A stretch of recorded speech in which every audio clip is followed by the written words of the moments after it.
नमस्कार भावांनो, जो कोणी बाबा ALPचा फॉर्म भरणार आहे किंवा रेल्वेच्या नवीन NTPCच्या व्हॅकन्सी असतील, ग्रुप डीची व्हॅकन्सी असेल, SSC GDची व्हॅकन्सी असेल, त्यांच्या सगळ्यांसाठी हा एक महत्त्वाचा व्हिडिओ आहे. का तर डॉक्युमेंट तुमची जर बाबा क्लिअर नसतील आणि तुम्ही जरी एक्झाम पास झाला तर डॉक्युमेंट व्हेरिफिकेशनमध्ये तुम्ही बाहेर पडू शकता. त्यामुळं व्हिडिओ शेवटपर्यंत नीट बघा, डॉक्युमेंट आत्ताच काढून ठेवा. ठीक आहे दादा? बघा, रेल्वे ALP भरती 2026 हे कागदपत्र आत्ताच काढून ठेवा. फॉर्म भरायच्या अगोदर, नाहीतर फॉर्म रिजेक्ट होईल. आत्ता पण सांगतोय, फॉर्म भरायच्या अगोदर म्हणतोय दाद्या. एकदाच कागदपत्र काढा, केंद्र सरकारच्या भरतीचं परत टेन्शनच नाही दाद्या. ओके, पहिली गोष्ट दाद्या, आता रेल्वे ALPच्या जागा आल्यात, बरोबर आहे? ALPच्या काय आल्यात? जागा आल्यात. त्याची शेवटची जी डेट आहे ना दाद्या, ही 14 जून म्हणजे 14/06/2026 ही शेवटची डेट आहे दादा, बरोबर आहे? आता पहिली गोष्ट, तुमच्या कोणतीही कास्ट असेल दादा, ओपन असेल, EWS असेल, OBC असेल, SC असेल, ST असेल, पहिली गोष्ट दादा, तुमचं आधार कार्ड लय महत्त्वाचं आहे.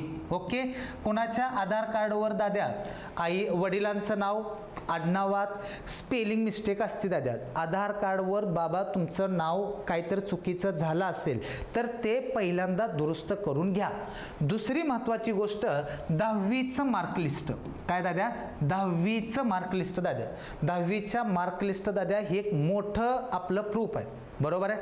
त्याच्यातनं दाद्या तुमचं जे नाव आहे पूर्ण व्यवस्थित आहे का ते बघा, स्पेलिंग मिस्टेक नसाव. कळते दाद्या?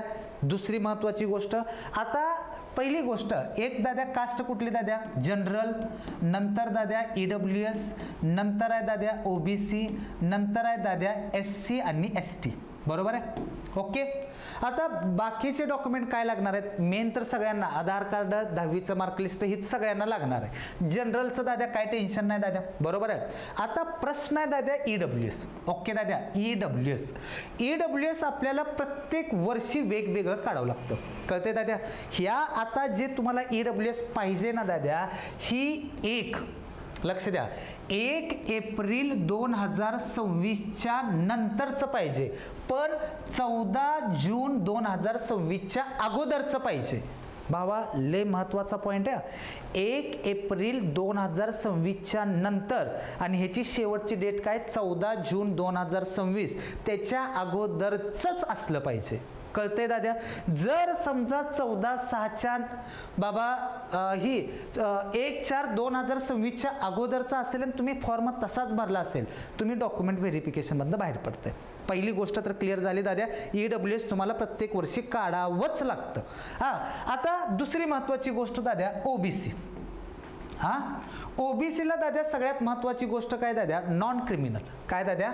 Non criminal. सेम आहे दाद्या, OBCचा जो विद्यार्थी असेल, मुलगा मुलगी कोणी असेल दाद्या, त्यांना पण नॉन क्रिमिनल दाद्या 1/4/2026 च्या नंतरचं आणि 14 जून 2026च्या अगोदरचं पाहिजे. जर तुम्ही ह्याच्या अगोदरचं अपलोड केलं असेल किंवा नंबर टाकला असेल तर तुमचा फॉर्म रिजेक्ट होईल. फॉर्म भरताना व्यवस्थित भरायचं आहे. ओके, आता राहिला प्रश्न SC आणि ST दाद्या, काहीही प्रॉब्लेम नाही. कास्ट सर्टिफिकेट तुम्हाला चालतंय, नो टेन्शन, तुम्हाला इथल्या डॉक्युमेंटचं टेन्शन नाही काय. आता अजून एक दुसरा महत्त्वाची गोष्ट दाद्या, काय की झोन सिलेक्शन करताना दाद्या, झोन म्हणजे दाद्या मुंबई झोन असेल, पटना झोन असेल, कोलकाता, हुबळी, जे काय झोन आहेत ना दाद्या, तुम्हाला एकच झोन निवडायचं आहे दाद्या. कळते? झोन किती निवडायचे दाद्या? एकच. ते झोन कसं निवडायचं, कुठनं काय करायचं दाद्या, मी त्याच्यावर एक सेपरेट व्हिडिओ बनवतोय. जर तुम्ही दाद्या 2 झोनमधनं काहीतरी कफलातफल करायला लागला तर तुमचं दोन्ही फॉर्म रिजेक्ट होतात, याची सर्वांनी नोंद घ्यायची आहे. ओके, किती झोन निवडायचे? एकच झोन. काय प्रॉब्लेम इथपर्यंत तर नसेल दाद्या? दुसरी एक महत्त्वाची गोष्ट काय दाद्या, तुम्हाला फॉर्म भरताना तुमचा लाईव्ह फोटो लागतोय. काय लागतोय दाद्या? Live photo. तुम्ही जेव्हा नेट कॅफेमधनं फॉर्म भरचाल, मोबाईलवर फॉर्म भरचाल किंवा लॅपटॉपवरनं फॉर्म भरत असाल, तुमचा लाईव्ह फोटो लागतोय तिथं. ओके, दुसरी महत्त्वाची गोष्ट दाद्या, सिग्नेचर.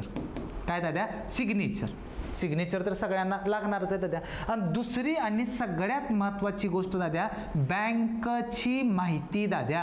आता काय काय विद्यार्थी काय करतात माहिती आहे का, ज्यावेळेस तुम्ही नेट कॅफेत जाता त्यावेळेस नेट कॅफेवाला काय करतं माहिती आहे का, त्याच्या बँक डिटेल्स टाकतं. त्याला माहीत असतं का तर रेल्वेचा पेपर झाल्यानंतर रेल्वे पैसे रिफंड करतं दादा.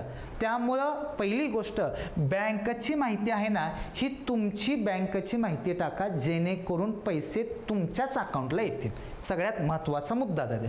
दुसरी अजून एक महत्त्वाची गोष्ट दाद्या काय की दाद्या, तुमचा ITI असेल किंवा डिप्लोमा असेल किंवा तुमची इंजिनिअरिंग असेल किंवा तुमची डिग्री झाली असेल दादा, बरोबर आहे.